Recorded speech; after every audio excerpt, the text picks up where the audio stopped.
Hello, Assalamualaikum. Welcome back to our channel VLOGI VLOGS. So, ഞങ്ങളുടെ channel ആദ്യമായിട്ട് കാണുന്നതാണെങ്കിൽ subscribe ചെയ്യുക, like ചെയ്യുക, share ചെയ്യുക, കമൻറ്റ് ചെയ്യുക. പിന്നെ കുഞ്ഞു ബെൽ ബട്ടൺ പ്രസ് ചെയ്ത് കൊടുക്കുക. അപ്പോൾ നിങ്ങൾക്ക് വീഡിയോസിന് നോട്ടിഫിക്കേഷൻസ് കിട്ടും. അങ്ങനെ വീണ്ടും നമ്മൾ റെസിപ്പി തന്നെയാണ്. അപ്പം ഈ റെസിപ്പി എന്ന് പറയുന്നത് നിങ്ങൾക്ക് തമ്മിൽ കണ്ടാലും നിങ്ങൾക്ക് മനസ്സിലായിട്ടുണ്ടാവും. നമ്മുടെ പ്രൗൺസ് റൈസ് തന്നെയാണ്, ചെമ്മീൻ ബിരിയാണി ഇല്ലേ, അതാണ്. വളരെ ടേസ്റ്റി ആയിട്ടുള്ള റെസിപ്പി തന്നെയാണ് ഇത്. കുറഞ്ഞ ഇൻഗ്രീഡിയൻസ് ഉണ്ടാക്കാൻ പറ്റിയ, പെട്ടെന്ന് ഉണ്ടാക്കാൻ പറ്റിയ റെസിപ്പിയാണ്. അപ്പം നേരെ വീഡിയോ കാണുന്നാലോ. So let's get into the video. അതിന് മുന്നേ ആയിട്ട് ഇന്ന് ഞാനല്ല നമ്മുടെ ഇൻഗ്രീഡിയൻസ് എന്ന് പറയുന്നത്.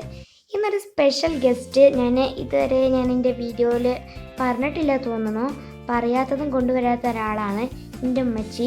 എൻ്റെ ഉമ്മച്ചിയാണ് ഇന്നത്തെ നമ്മുടെ റെസിപ്പീസ് പറയുന്നത്. ഇൻട്രോ മാത്രം ഞാൻ എടുത്തു എന്നുള്ളൂ കേട്ടോ. ഹലോ, അസ്സലാമലൈക്കും. ഇന്ന് ഞാനാണ് ഈ റെസിപ്പി പറയുന്നത്. ഇനി റെസിപ്പിയിലേക്ക് കടക്കാം. ഒരു പാത്രം സ്റ്റൗവിൽ വെച്ചിട്ട് അതിലേക്ക് കുറച്ച് നെയ്യ് ഒഴിക്കുക.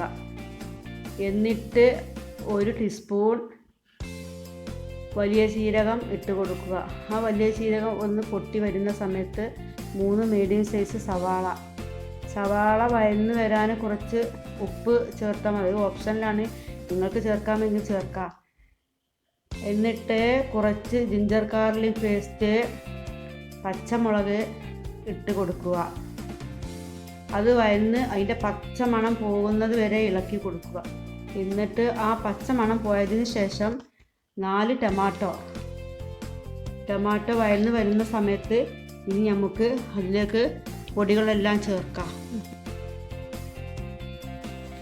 അത് വഴന്ന് വരുന്ന സമയത്ത് നമുക്ക് നമ്മുടെ ചെമ്മീനൊന്ന് വേവിച്ചെടുക്കാം. ചെമ്മീൻ വേവിച്ചെടുക്കുമ്പോൾ അതിലേക്ക് കുറച്ച് കുരുമുളകും പൊടിയും പിന്നെ കുറച്ച് മഞ്ഞൾപ്പൊടിയും ഇട്ട് നമുക്ക് ചെമ്മീൻ വേവിച്ചെടുക്കാം. കുറച്ച് വെള്ളം ഒഴിച്ച് വേവിക്കാം.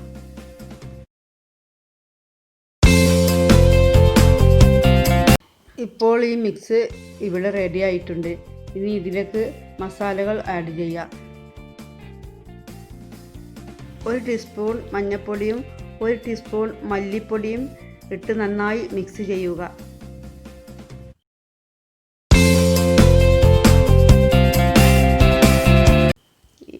ഇനി നമുക്ക് കുറച്ച് തൈര് ആഡ് ചെയ്യാം. അല്ലെങ്കിൽ നിങ്ങൾക്ക് വേണമെങ്കിൽ ചെറുനാരങ്ങയും എടുക്കാം. ഞാനിവിടെ തൈരാണ് എടുത്തിട്ടുള്ളത്.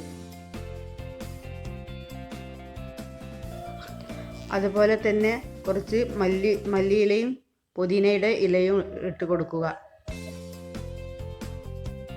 ഇനി നമുക്ക് വേവിച്ച് വെച്ച പ്രൗൺസ് ഇതിലേക്ക് ഇട്ട് കൊടുക്കുക. എന്നിട്ട് നന്നായി മിക്സ് ചെയ്യുക.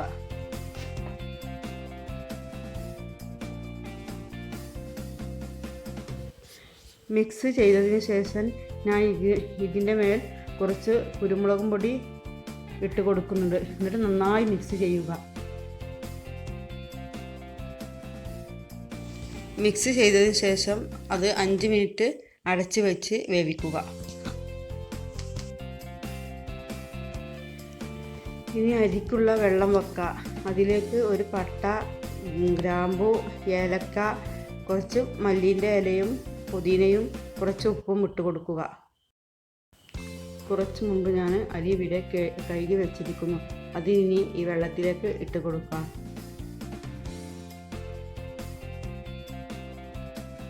ഇപ്പോൾ നമ്മുടെ അരി വെന്തിരിക്കുന്നു. അത് ഞാനൊന്ന് ഊറ്റിയെടുക്കുകയാണ്.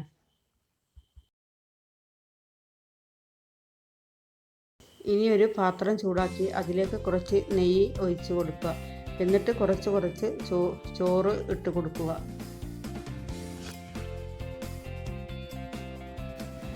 നേരത്തെ തയ്യാറാക്കി വെച്ച ഈ മിക്സ് ഈ ചോറിൻ്റെ കൂടെ ഇടുക. എന്നിട്ട് കുറച്ച് നെയ്യ് അതിൻ്റെ മേലെ സ്പ്രെഡ് ചെയ്യുക.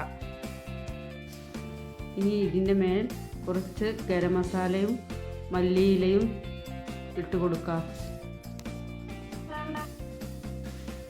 ഇനി കുറച്ച് ചോറിട്ട് കൊടുക്കുക. എന്നിട്ട് കുറച്ച് ഗരം മസാലയും മല്ലിയിലയും അതിൻ്റെ മേലെ സ്പ്രെഡ് ചെയ്യുക. കുറച്ച് നെയ്യും ഒഴിക്കുക. ഇനി നമുക്ക് ഇത് ദമ്മിടാം. ഇപ്പോൾ നമ്മുടെ ചോറ് ഇവിടെ റെഡി ആയിട്ടുണ്ട്. നല്ല സ്മെല്ലുണ്ട്. ഞാനിതൊന്ന് മിക്സ് ചെയ്യുകയാണ്. നല്ല ടേസ്റ്റുമുണ്ട്. നിങ്ങൾ ട്രൈ ചെയ്യുക. ഇനി നമുക്ക് വിളമ്പാം.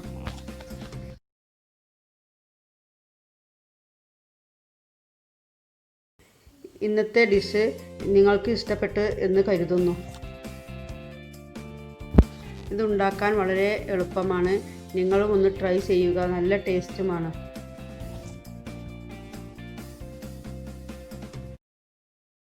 വീഡിയോ ഇഷ്ടപ്പെട്ടാൽ ലൈക്ക് ചെയ്യുക, കമൻറ്റ് ചെയ്യുക, ഷെയർ ചെയ്യുക, സബ്സ്ക്രൈബ് ചെയ്യുക.